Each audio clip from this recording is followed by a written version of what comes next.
Long before the start of World War I, the Ottoman Empire controlled most of the Middle East, which spread from Turkey to Egypt to Iran.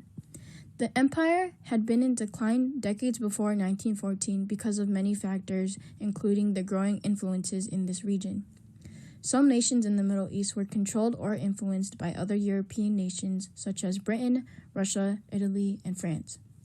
Britain ultimately dominated the control and influence by 1914. It mentally divided this region into the Near East and Middle East. It had geographical importance for India, which was one of its territories at the time. It had access to the Suez Canal, which the Indian Army could easily move in and out of. During World War I, there was a renewed commitment to self-determination. The Eurocentric concept of self-determination is based on the respect for the principle of equal rights and fair equality of opportunity, have the right to freely choose their sovereignty and international political status with no interference. This concept was also developed alongside with nationalism during World War I. In comparison with the Middle East, in the Middle East, self-determination meant self-government rather than internationally recognized statehood.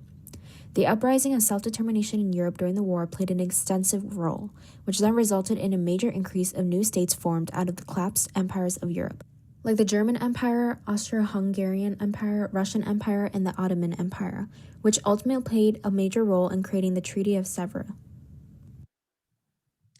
Additionally, Turkey had great losses during World War I. More than 800,000 were killed in battles, and 4 out of 5 were non-combatants.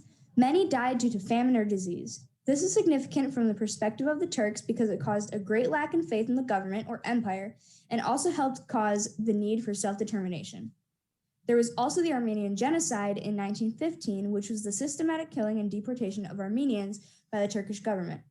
This was significant from the perspective of the Armenians because it resulted in a want for an Armenian state, which eventually came with the Treaty of Sevres.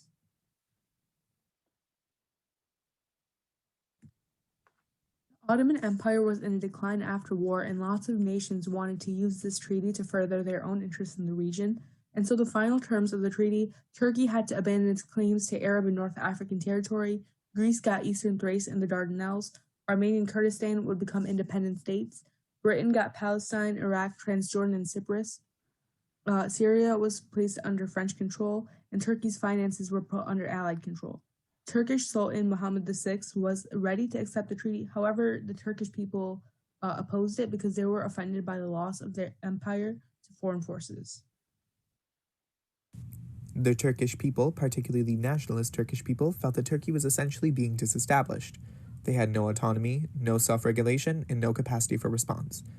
The War of Independence occurred and took out the Sultan and put in Ataturk, who advocated for a new treaty, the Treaty of Lausanne.